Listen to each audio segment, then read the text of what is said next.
Hello everyone. So today I wanted to do something a little bit on the more simple side, and I wanted to talk about why I feel that Zamazenta crowned should be suspected in SSOU in case that wasn't obvious. So anyway, right out the gate,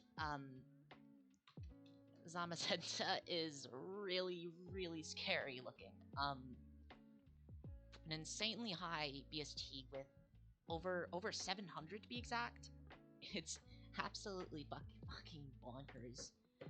And its bulk is asinine. It has Dauntless Shield, which gives it +1 defense on switching, and it's really crazy. And then you start to kind of look at it a little bit more, and you kind of start to see why exactly people are starting to discuss the idea of a suspect. And the simple fact of the matter is, one, its move pool is honestly not the best. What I mean by that is that its utility move pool is just not really existent. It doesn't really have recovery. It doesn't have any utility other than higher defense. Yeah, it's not really anything great. I guess it has reflect and light screen, but it doesn't have light clay, and that goes into the next thing. It doesn't have an item slot.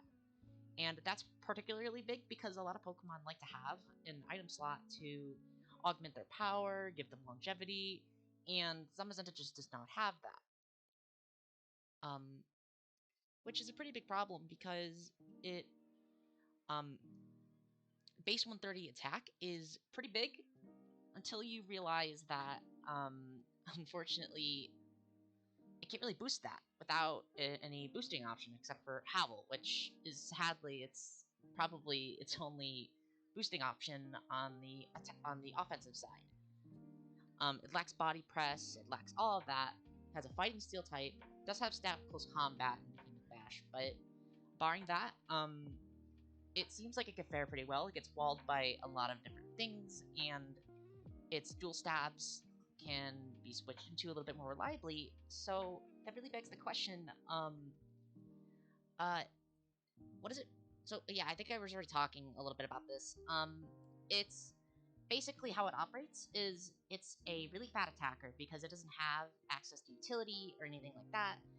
So it's pretty much relegated to just using its offense, and it's got a unique stab in Behemoth Bash, which is just basically a stronger Iron Head without the flinch chance. So it's a pretty solid option for it. 9 times out of 10, close combat is one of the most spammable moves in the game. So obviously that's pretty good for it. That being said, though, obviously it's going to be focusing on damage output. So its best set would probably be Howl, dual stabs, Behemoth Bash in close combat, and then probably Wild Charge. Because through this you pretty much cover most of the things that could wall you in the tier. Things like you have Slowbro, Toxapex. Then there's also things like Zapdos that people talk about, which is probably the main switch into this. Corviknight, Bethesda Corviknight gives Zama a pretty big problem.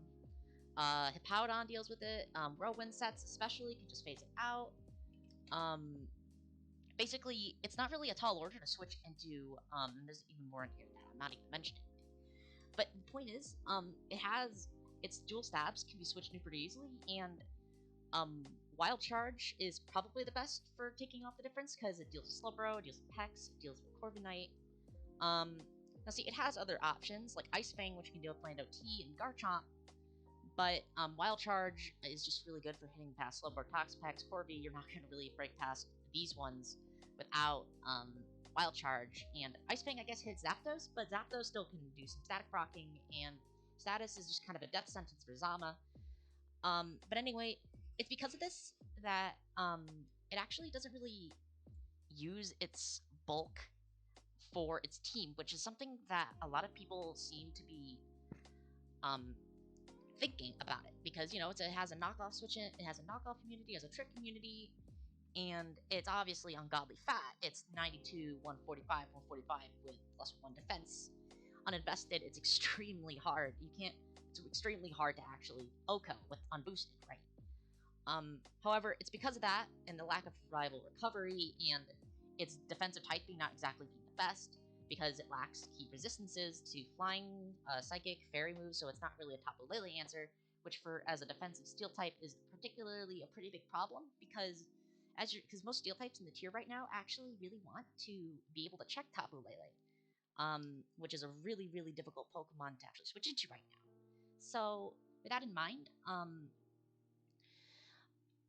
that's it. So it mostly just uses the steel typing for ease of setup and for secondary stab, and also for a couple of resistances. But it also gets some really big problems, like as a weakness to ground, fire, and fighting moves, and compounds weaknesses with other steel types. And because of its inability to check things like Tapu Lele and Torn T reliably, typically you're going to want a main steel. My favorite has been Heatran when I was testing it because it traps Slowbro Pex pretty well, and it also provides fire immunity for Flash Fire, and also can set rocks, etc., etc. Checks Tapu Lele with a Focus Blast. Obviously, Tapu Lele is just a whole other problem, but anyway, it's more of a win condition because it can't really. Its lack of reliable recovery and lack of longevity in general without like push support. Pretty much means that its setup opportunities are relatively limited. But the fact that it has so much bulk lets it set up a couple of howls, making it able to eventually get to the point where it can actually operate as a win condition. It has enough speed to make that work. Outspeed it eclipses Torn T, which is pretty prominent. It doesn't hit past Coco, which is a little bit problematic. It doesn't hit past Dragapult either. It has agility, but it has a little bit of a rough case with move slot syndrome because it wants to run. It really hates to run these 3 moves, right? Also for the record, forgot to EV this. My bad. So when I was running it, I wanted enough speed for Torn, which is about that much speed. You have that, and then you have 56 HP, and this was pretty much the standard set that most people were running, including myself. So with that in mind, obviously there are some benefits to adding Zama.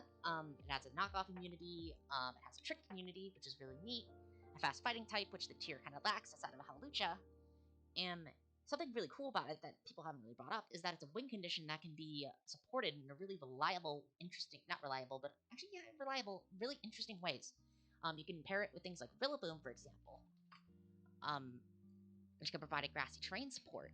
You can also pair it with things with Tapu Koko, which U-turns, which can pivot around very nicely, sets up electric terrain, which can boost its wild charges and help it break past Bro and Pex a little bit easier, and Corby, which is really neat. And then you can also overload checks as well. You can use things like Garchomp. Really, it's really cool, honestly. Rillaboom and Koko are probably my favorite offensive partners. I like Heatran a lot too, for the mentions said before. It's good as a main steel type. And it's really, in that regard, it could definitely add a lot to the tier because there's a lot of different ways that you can support it, and there's a lot of different ways you can support it. It has a lot of different. It's able because of its defensive typing and offensive typing, just its typing as a whole, its stat distribution, and just the ways that it can be supported. It can be a really interesting mon to build unique cores with because fighting is such a powerful type offensively, and there's not really many of those in the tier, barring like Urshifu and Hawlucha and Galerzap. But Galerzap is kind of and Blaziken's also kind of and the other thing that I really like is that currently in the tier, a lot of defensive cores are pretty cut and paste because right now you have things like Corviknight and Slowking, and it kind of we're kind of seeing also like Spidef Hippowdon as well to deal with things like Pult. And it also checks a lot of variants of Dracozolt, which there's been a fire spin set. It's been intensely heat, if I do say so myself. But in that